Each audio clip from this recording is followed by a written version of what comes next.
आप सबके दिमाग में कई प्रकार के सवाल होंगे। कई दिनों से प्रचार प्रसार चल रहा था कि राजस्थान से राजकुमार और सांसद है वो यहाँ पर आ रहे हैं। मुझे इस काबिल बनाने के लिए बांसवाड़ा डूंगरपुर राजस्थान की जनता ने रात दिन मेहनत करके मुझे सांसद बना के दिल्ली के अंदर भेजा और ये उम्मीद की है कि उस क्षेत्र का तो प्रतिनिधित्व करना है, लेकिन पूरे देश के आदिवासी दलित पिछड़ों का भी प्रतिनिधित्व दिल्ली में करना है। ये जिम्मेदारी मुझे दी गई और इसी अपनात्व की वजह से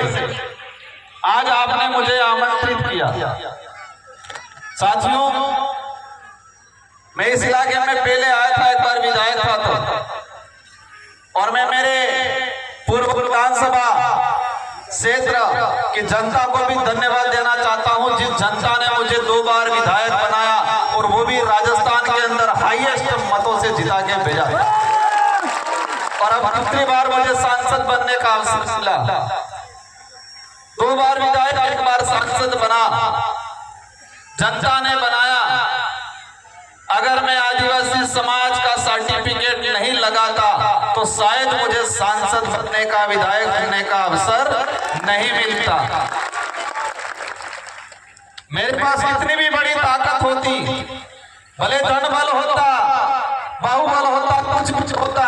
लेकिन मेरे पास आदिवासी समाज का सर्टिफिकेट नहीं होता तो मुझे सांसद बनने का अवसर नहीं मिलता और मैं सांसद नहीं बनता तो शायद आप मुझे यहाँ पर बुला के आमंत्रित करके मान सम्मान नहीं देते। साथियों, आज ये कार्यक्रम है ठाकुर जोहारनी, हमारे पूर्वजों को, हमारे पितृ देवताओं को हम पूछ के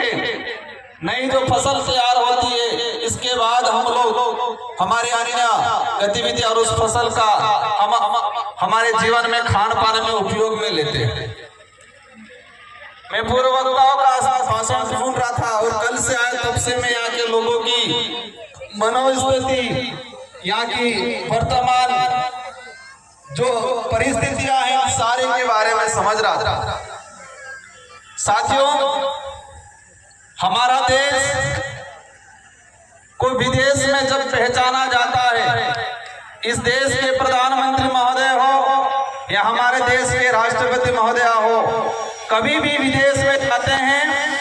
तो जो मंच पे बुलाया जाता है, मंच पे बुलाने से पहले क्या कहा जाता है कि उस देश के प्रधानमंत्री या राष्ट्रपति महोदय है जिस देश को महान कहा जाता है। क्या संबोधन लिया जाता है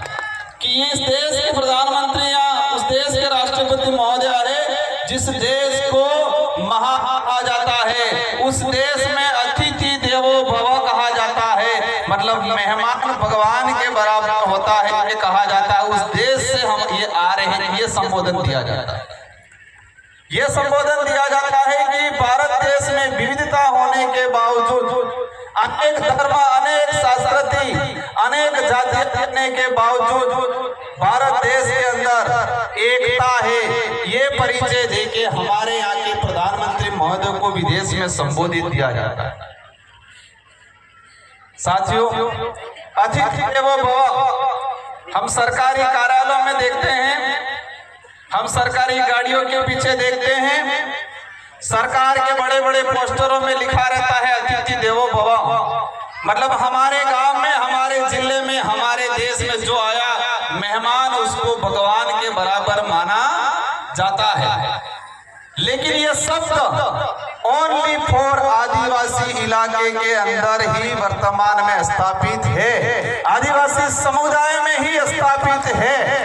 क्योंकि आदिवासी समुदाय के अंदर किसी भी गांव में, किसी भी घर में कोई भी अज्ञात व्यक्ति, अनजाना व्यक्ति चला जाएगा तो उसको मान सम्मान बिठाया जाएगा, पानी पिलाया जाएगा, चाय पिलाई जाएगी, भले पहचान नहीं हो, इसके बावजूद पूछा जाएगा आप कहां से, बराबर पहचान में नहीं आए। यही बात शहर में जाएंगे, अनजान व्यक्ति जाएगा, दरवाजे पे रोक लिया जाएगा, कौन हो, किस लिए आए हो, ये पूछा जाएगा। इसके बाद उसको प्रवेश दिया जाएगा। तो अतिथि देवो जो भव शब्द है वो कहीं न कहीं आदिवासी समुदाय की संस्कृति, समुदाय के रीति रिवाज और आदिवासी समुदाय के अंदर जिस तरह से हमारे अतिथि को आज एक देवो भव शब्द के संबोधन के हिसाब से लाया गया, तो ये अतिथि देवो भव आदिवासी समुदाय की संस्कृति से निकला हुआ शब्द है जो विदेश में आज प्रचलन में और हमारे देश का